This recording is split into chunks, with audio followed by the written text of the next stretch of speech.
ये हमारा लेक्चर है 77 और आज जो ये हम लेक्चर जिस पे बात करेंगे उसका टॉपिक है judicial notice and how character is relevant in criminal proceedings. Judicial notice and character, relevancy of character. तो स्टार्ट करते हैं अपना टॉपिक। उस टॉपिक पर आते हैं, क्या चाहते हैं, क्या कहना है हमारा। ठीक है, टॉपिक की स्टार्टिंग करते हैं। सबसे पहले दो एक छोटे छोटे सेक्शंस हैं, उसको क्लियर कर देते हैं। एक तो सेक्शन 41 है, वो क्या कहता है जरा सुनना एक मिनट को। Opinion as to the handwriting and signature when relevant, when the court has to form an opinion as to the persons by whom any document was written or signed, the opinion of any person acquainted with the handwriting of the person by whom it is supposed to be written or signed, that it was or was not written or signed by that person is a relevant fact। यहां मैं एक बात छोटा सा बताना चाहता हूं। देखिए, पहले तो अगर कोई हस्तलिखित है या डिजिटल सिग्नेचर है, सबसे पहले तो ये उससे सिद्ध कराने चाहिए जिसकी वो राइटिंग में है या जिसने डिजिटल सिग्नेचर उसमें डाले हैं। अगर जिसके हैं तो सबसे पहले तो फर्स्ट प्रेफरेंस तो उसका है। लेकिन कभी कभी क्या होता है, मैं उदाहरण देता हूं। हॉस्पिटल में इमरजेंसी वार्ड होता है। इमरजेंसी वार्ड के अंदर डॉक्टर्स आते हैं, डॉक्टर्स आके और वो जूनियर रेजिडेंट होते हैं और वो ट्रेनी होते हैं या उन्हें गवर्नमेंट एज ए अप्रेंटिस कह लो या एज ए ट्रेनी कह लो, या उन्हें 2 साल के लिए नौकरी गवर्नमेंट हॉस्पिटल का बात करके उन्हें गवर्नमेंट सर्विस में रखती है। तो वो छोटे छोटे एमएलसी बनाते हैं वहां इमरजेंसी में। लेकिन क्या होता है, वो कभी कभी चले जाते हैं। लेकिन वो जो एमएलसी होती है उसका एक रजिस्टर होता है, उसमें एंट्री कर दी जाती है और उसकी एक कॉपी पुलिस को दे दी जाती है। अब जो चले जाते हैं, कई बार तो कायदा तो यह है कि वो अपना एड्रेस छोड़ के जाए। जब भी जरूरत पड़े तो न्यायालय उन्हें बुला सकता है। लेकिन कभी कभी उनका एड्रेस नहीं होता या एड्रेस छोड़ के नहीं जाते, या हमारे सरकारी कर्मचारी इन बातों का ध्यान नहीं रखते कि इनके एड्रेस हमारे लिए कितने इंपॉर्टेंट, और वो एमएलसी बनाने के बाद चले जाते हैं। लेकिन हमें कोर्ट में वो एमएलसी सिद्ध करनी पड़ती है, क्रिमिनल केसेस में खास करके। तो ऐसे व्यक्तियों के लिए ये सेक्शन है। तो उसमें हम क्या करते हैं कि या तो उन डॉक्टरों को बुलवा लिया जाता है जो डॉक्टर उसकी राइटिंग से परिचित हो, यही उसकी भाषा है। परिचित किसी व्यक्ति की यह राय कि वह उस व्यक्ति द्वारा लिखी हस्ताक्षरित की गई अथवा लिखी हस्ताक्षरित नहीं की गई सुसंगत है। तो ये यही बताने का कोशिश करता है, जब ऐसे व्यक्ति नहीं आ सकते या उन्हें पेश नहीं किया जा सकता तो कब ऐसी राइटिंग्स के बारे में उनकी राय सुसंगत है। सबसे बड़ी बात है, क्योंकि गवर्नमेंट का रिकॉर्ड होता है, गवर्नमेंट के रिकॉर्ड धरा हुआ रिकॉर्ड होता है, गवर्नमेंट के द्वारा मेंटेन होता है और सामान्य अनुक्रम में ये रिकॉर्ड मेंटेन किया जाता है। तो ऐसी परिस्थिति में सबसे बढ़िया बात ये होती है कि अगर वो नहीं मिलते हैं तो उनकी एक रिपोर्ट लेके वो नहीं मिल रहे हैं और किसी व्यक्ति को जो जिसे हम कहते हैं रिकॉर्ड कीपर आके बता देता है। वो कॉन्टेंट्स की नहीं करता, बस वो आके कोर्ट में बताता कि सर ये जो है ये सिग्नेचर जो है फलाने डॉक्टर के हैं और वो यहाँ काम करते थे, मैं इस सन से लेके उस सन से मैं यहाँ काम कर रहा हूं, उनको मैंने लिखते पढ़ते देखा है। तो ये जो वर्ड है कि लिखते पढ़ते देखा है, इससे इस बात का सबूत हो जाता है कि वो एमएलसी वहां बनी थी। लेकिन यदि कोई राय लेनी होती है कि इंजरी ग्रीवियस है या वो है, तो उसके लिए एक कंपिटेंट डॉक्टर को बुलाया जाता है और कंपिटेंट डॉक्टर आके ये बता के चला जाता है कि जी ये मैंने ये रिकॉर्ड देख लिया और सर रिकॉर्ड के आधार पर ये जो इंजरी है मेरी ओपिनियन में भी ग्रीवियस है। तो ये सेक्शन 41 राइटिंग और उसके बारे में। तो ऐसी राइटिंग को हम इस तरीके से पहचान सकते हैं। लेकिन जो व्यक्ति पहचानेगा उस राइटिंग को, उसको एक बयान में अपनी 1.5 लाइन लिखानी पड़ेगी। I can identify the writing and signature of that person because I have seen him signing and writing in the ordinary of my duty. मैं उनके दस्तखतों को इसलिए पहचान सकता हूं क्योंकि मैं यहां रिकॉर्ड कीपर हूं और मैंने उन्हें लिखते पढ़ते देखा है और ये सिग्नेचर उन्हीं है। तो this is a way to prove the document in absence of author. अब जहां नेचर ऑफ इंजरीज की बात है तो उसी फील्ड के दूसरे डॉक्टर को बुला के उस नेचर एग्जामिन करा के वो प्रूफ की जा सकती है। ये तो रही इसकी स्थिति। अब अगला सेक्शन आता है। अगला सेक्शन हमारा 46 सेक्शन है कि मनुष्य का चरित्र क्या दीवानी मामलों में इंपॉर्टेंट होता है। सेक्शन 46 ये कहता है कि दीवानी मामलों में चरित्र इंपॉर्टेंट नहीं होता और चरित्र का साक्ष्य नहीं लिया जा सकता जबकि मामला चरित्र से संबंधित ना हो, क्योंकि न्यायालय का काम जो है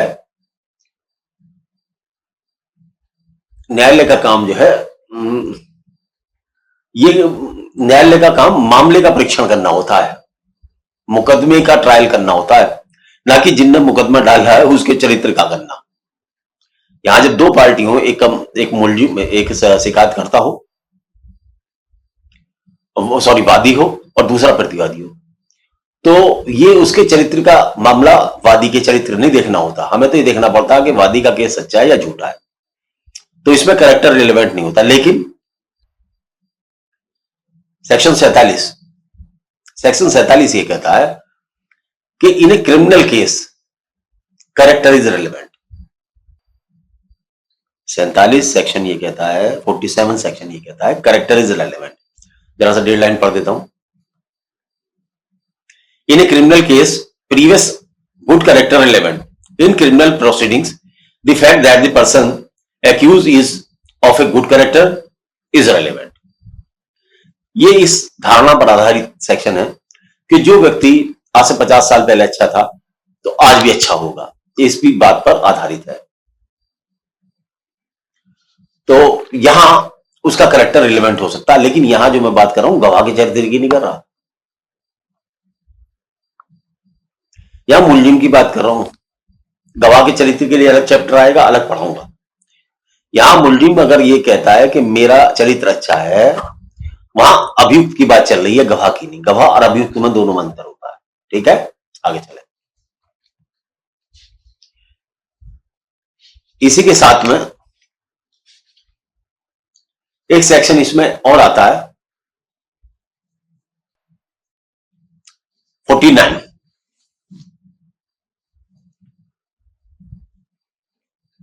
previous bad character not relevant accept in reply. अब यहां पर प्रीवियस गुड कैरेक्टर तो रिलेवेंट किया है इन्होंने, लेजिस्लेशन ने, कानून बनाने वालों ने, लेकिन सेक्शन 49 में बैड कैरेक्टर को इरेलेवेंट कर दिया। कोई अभियुक्त बुरे चरित्र का है या बुरा व्यक्ति है, यह रिलेवेंट नहीं है। सेक्शन 49 कहता है, मैं इसे आपको एक बार पढ़ देता हूं। ये तो मैं आपको छोटी छोटी सेक्शंस हैं 2-4, लेकिन कभी कभी इन पर कभी कमेंट्रीज आ जाती, छोटी मोटे टिप्पणी कहते हैं ना, कमेंट्स के लिए लिखने को आ जाता। तो एग्जामिनेशन पॉइंट ऑफ व्यू से ये सेक्शन इंपॉर्टेंट है। और ये वाला जो सेक्शन था 41 जो मैंने बताया, ये नॉलेज के पॉइंट ऑफ व्यू से कि how to proof document in the court when author is not present. ये इसलिए इंपॉर्टेंट है, इसलिए इसमें 8-10 मिनट आपके लिए मैंने। तो section 49, previous bad character not relevant accept in reply. In a criminal proceeding that fact that the accused has a bad character is irrelevant unless evidence has been given that he has a good character, in which case is become relevant। यहां ये कहना चाहता है कि भाई किसी का बुरा चरित्र है, ये बात मुलजिम का, ये इंपॉर्टेंट नहीं है। हर मामला उसके फैक्ट एंड सर्कमस्टांसेस पर डिपेंड करेगा। लेकिन जब मुलजिम ये क्लेम करता है कि मैं अच्छे चरित्र का व्यक्ति हूं, तो प्रोसिक्यूशन जो अभियोजन है वो इस बात को सिद्ध कर सकता है कि नहीं, मुलजिम बुरे चरित्र का व्यक्ति है। जब वो अच्छे चरित्र का बेनिफिट लेना चाहता है तो हम कर सकते हैं, अदरवाइज हम अपनी तरफ से प्रोसिक्यूशन अपनी तरफ से ये नहीं कह सकता कि ये बैड कैरेक्टर आदमी है, जब तक कि उसका कैरेक्टर रिलेवेंट नहीं। जब वो कैरेक्टर का खुद प्रूफ देवे, वो कहे मैं अच्छा आदमी हूं, तब आप कह सकते हो कि बुरा आदमी है ये।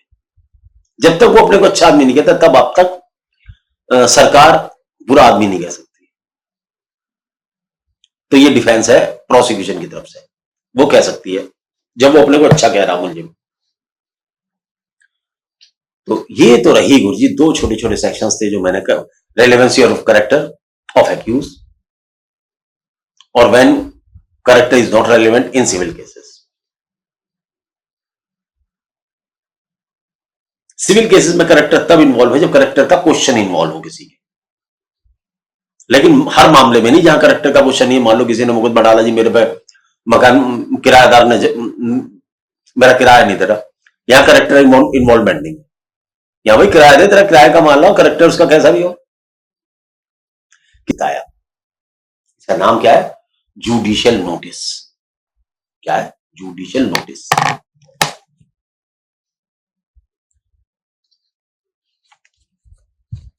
जुडिशियल नोटिस कमेंट के एक इस पे 5 नंबर का, कभी कभी 15 नंबर का, 10 नंबर के कमेंट्स मिल जाते हैं।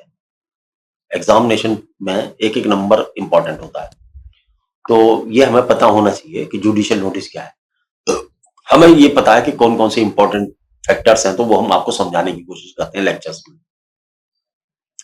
अगर हम सारे लेक्चर में अगर सारे सेक्शन अगर आपको पढ़ाएं तो हमारे लिए इतनी सारी वीडियो डालना बहुत भारी हो जाएगा, क्योंकि 170 सेक्शन है इसके अंदर, एक्ट के अंदर, और सीआरपीसी में 400 कुछ 300 कुछ सेक्शन है, आईपीसी में या 400 कुछ 300 400 ऐसे सेक्शन है, और सीआरपीसी में भी इसी तरीके से 500 कुछ सेक्शन है। सीआरपीसी मतलब भारतीय नागरिक सुरक्षा संहिता में 500 कुछ सेक्शन है।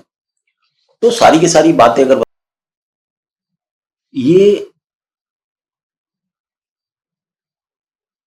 इस बात का वो है कि जब कोई चीज सिद्ध नहीं करनी, कोई चीज सिद्ध नहीं करनी है, अर्थात कोर्ट उसे अपने आप पढ़ लेगा, उसके लिए कोई एविडेंस लाने की जरूरत नहीं है, अर्थात टाइम नहीं खराब होना और न्यायालय का भी समय खराब नहीं होना चाहिए।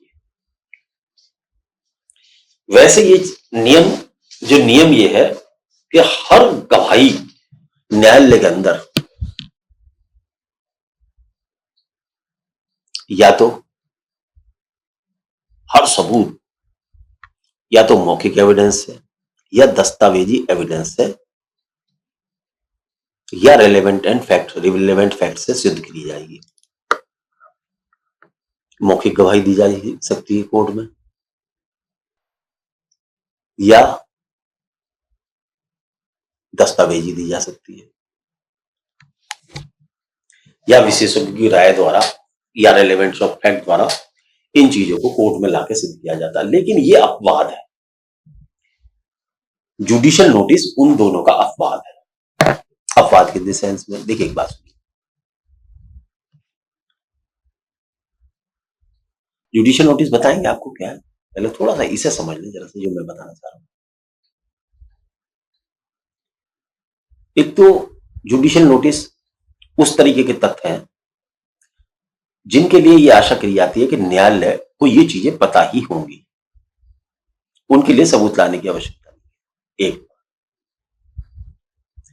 दीवानी मुकदमों में क्या होता है, एक मुकदमा दावा डालता है, एक आदमी पार्टी दावा डालती है और दूसरी आदमी को पार्टी बना के उसके ऊपर दावे की कॉपी दे दी जाती है, तो वो आके उसका जवाब दाखिल करता है कोर्ट के अंदर। वो आदमी आके दूसरी पार्टी जवाब दाखिल करती है, कुछ पैराग्राफ्स को वो एडमिट कर लेती है। शिकायतकर्ता ने जो प्लेंटिफ है या मुद्दई है, उसने जो बातें लिखी हैं उसमें से दूसरी पार्टी कुछ बातें एडमिट कर लेती है। जिन बातों को उसने एडमिट कर लिया उसके लिए सबूत लाने की जरूरत नहीं है। तो ये दो परिस्थिति ऐसी हैं जहां पर किसी बात को कोर्ट जुडिशियल नोटिस ले सकती है, तो इसका भी जुडिशियल नोटिस ले सकती है। जो फैक्ट्स पार्टी ने एडमिटेड कर लिए उसे सिद्ध करना जरूरी है, वो फैक्ट इन इशू ही नहीं है। हमें सिद्ध क्या करना है, जो फैक्ट इन इशू हो, जो मुकदमे का क्वेश्चन ही ना हो, जो मुकदमे का प्रश्न ही ना हो, जो फैक्ट इन इशू ना हो, उसे थोड़ा सिद्ध करना है। जो पार्टियों ने एडमिट कर लिया वो एडमिट है, जो चीज एडमिट कर ली गई उसको सिद्ध नहीं करना आपको। तो ऐसी चीज एडमिटेड फैक्ट्स कहलाती है। तो ये तो रहा इसकी वैल्यू क्या है, ये क्यों लिया जाता है और ये अपवाद किस चीज का है। अब आते हैं उस पर कि ये जुडिशियल नोटिस है क्या चीज। ये बहुत जरूरी है, जो पहले ये हम इसकी डेफिनेशन समझें।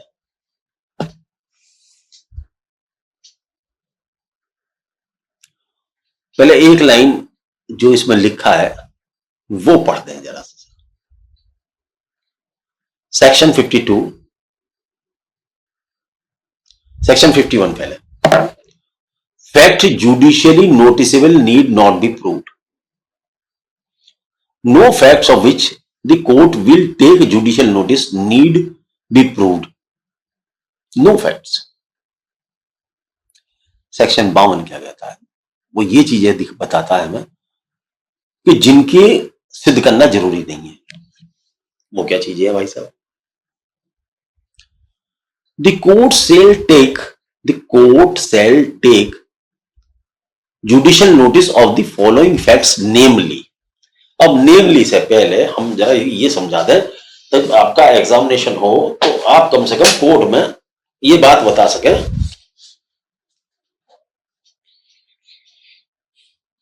आप कम से कम कोर्ट में ये एग्जामिनेशन पेपर में ये बात लिख सकें कि जुडिशियल नोटिस होता क्या चीज है।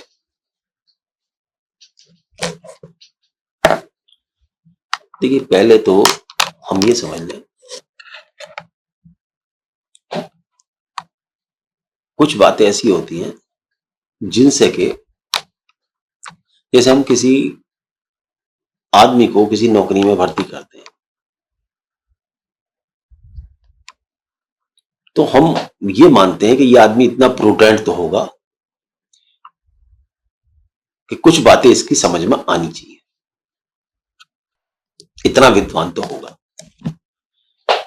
उन बातों को अगर वो समझदार व्यक्ति है तभी हम उसे काम पर रखते हैं।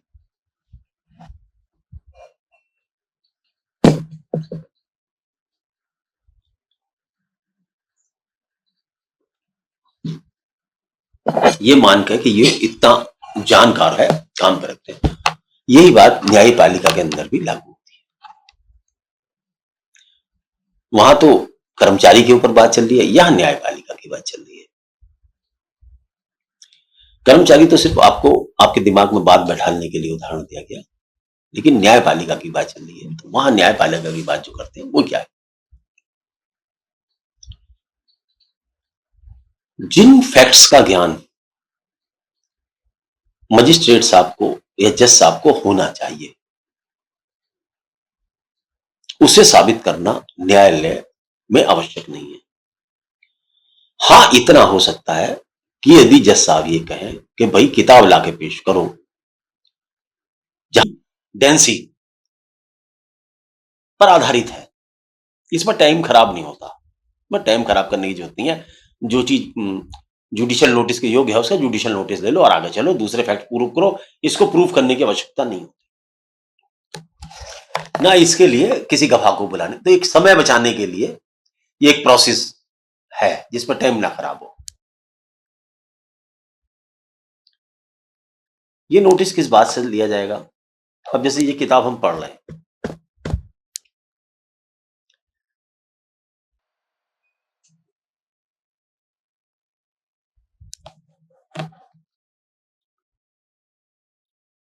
ये किताब हम पढ़ रहे हैं तो इस किताब के अंदर क्या लिखा है, भारतीय साक्ष्य नियम में क्या लिखा है, भारतीय नागरिक संहिता में क्या लिखा है,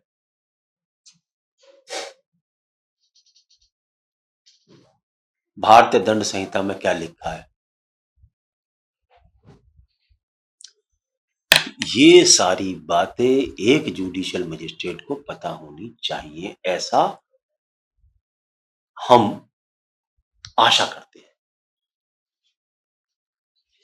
दीवानी विधि में क्या लिखा है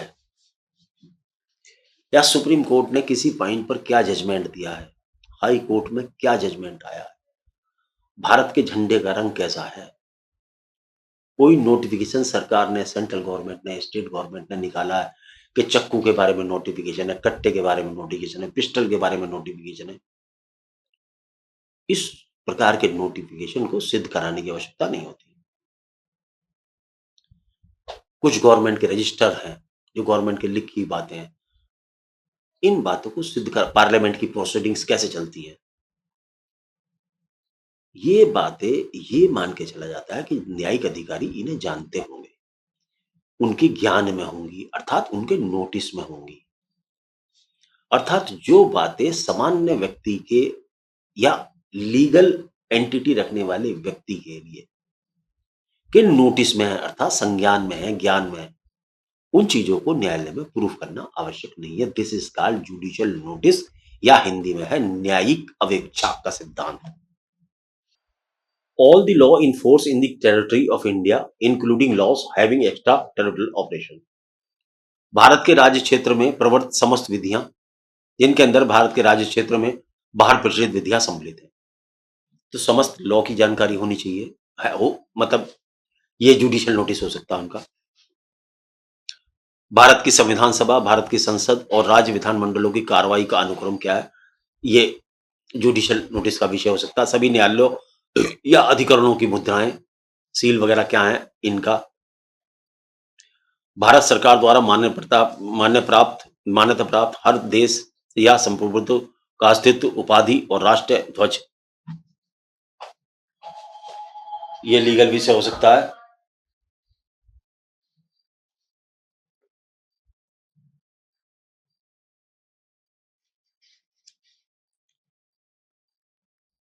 समय के प्रभाव, पृथ्वी की भौगोलिक प्रभाव, शासकीय राजपत्र में अधिसूचित लोक उत्सव, उपवास और अवकाश के दिन, ये जुड़ी मतलब किस दिन, इतवार के दिन छुट्टी रहती है, सोमवार के दिन छुट्टी रहती है, उपवास किस दिन है, लोक उत्सव किस दिन है, भारत का राज्य क्षेत्र, भारत कितना बड़ा देश है, भारत की कौन कौन से स्टेट्स हैं, भारत कहाँ पे, इसको सिद्ध करने की आवश्यकता नहीं है, इनका जुडिशियल नोटिस हो जाएगा।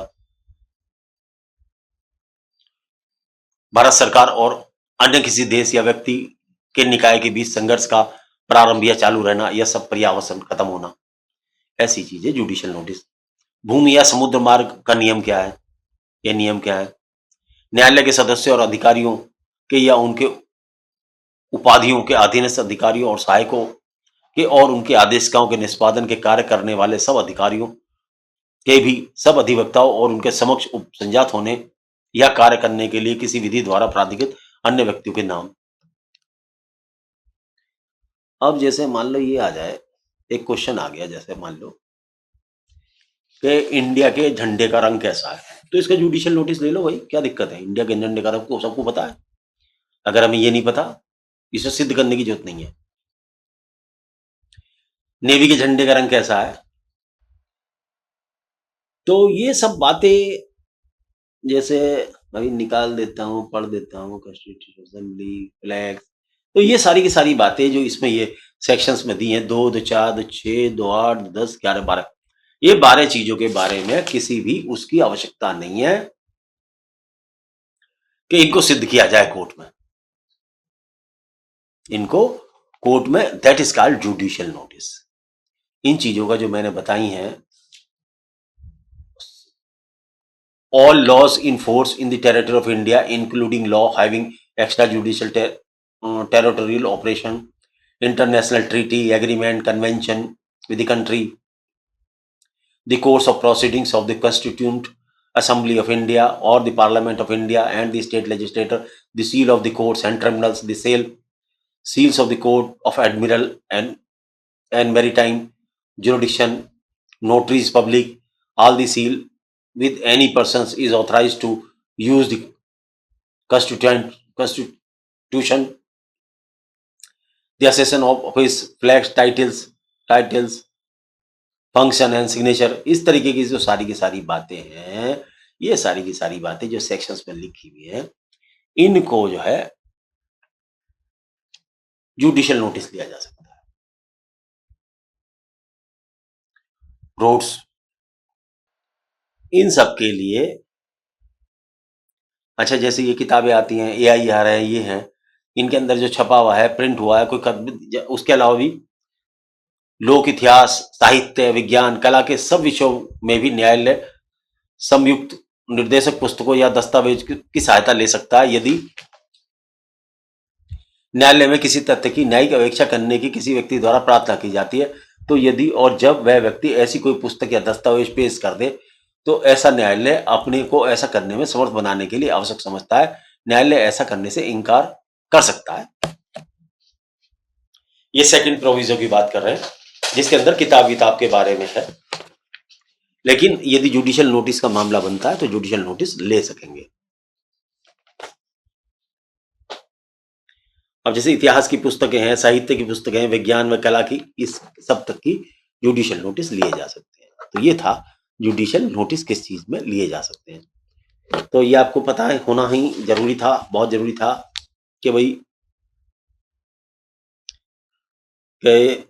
किस किस चीज का the extension title national flag of every country, ठीक है, national flag of every country और sovereign recognition of the government of India, ये सब चीजें जो है ये जुडिशियल नोटिस की चीज है। ये कोर्ट को बताई जा सकती है, सर इसका जुडिशियल नोटिस लीजिए, इसकी गवाही देने की आवश्यकता नहीं है। यहां एक और बात है, यहां पर सेक्शन 52 में 53 में ये क्लियर किया गया जो मैंने पहले ही बता दिया आपको। Facts admitted need not be proved, no facts need to be proved in any proceedings which the parties thereto or their agents agree to admit at the hearing or which before the hearing they agree to admit by any writing under their hands or which by any rule of pleading in force at the time they are deemed to have admitted by their pleadings। जहां pleadings में एक दूसरे की party मुकदमे के अंदर जब WS written statement दाखिल करती है और जहां वो ऐसी चीजों को एडमिट कर लेती है तो उनके लिए भी किसी सबूत की जरूरत नहीं। तो देखिए ये जो दो सेक्शंस हैं इसके लिए जज साहब खुद भी जुडिशियल नोटिस लेते हैं और इसके लिए वकील साहब भी कह सकते हैं कि सर इसके लिए सबूत लाने की जरूरत नहीं है, आप जुडिशियल नोटिस ले लो। तो ये सब पे ये बाइंडिंग कारी है, ये माना जाएगा और कोर्ट उसमें सबूत नहीं मंगाएगी। ये समय की बचत के लिए ये दोनों सेक्शन इसमें दिए गए क्योंकि समय की बचत, पैसे की, धन की, सबकी बचत होती है, बुलाने में बहुत टाइम खराब होता। तो जय हिंद, नमस्कार। आज के लिए ये वाला टॉपिक जुडिशियल नोटिस का आप याद रखें, इसे पढ़ें, समझें ये क्या है। ये जुडिशियल नोटिस का मतलब ये है कि अधिकतर जितने भी गवर्नमेंट डॉक्यूमेंट हैं, इंडियन गवर्नमेंट के जितने भी लॉज हैं, उसका ज्ञान जज साहब को होता है, ये प्रिज्यूम करके हम चलते हैं। बस उनको सिद्ध करना जरूरी नहीं है। अब मतलब इस किताब में क्या लिखा वो सिद्ध करना जरूरी नहीं है हमारा, ये जज साहब को पता है, हमें ये मानना यही जुडिशियल नोटिस है। तो आज के लिए इतना ही, नमस्ते। देखते हैं अगला प्रोग्राम क्या होगा।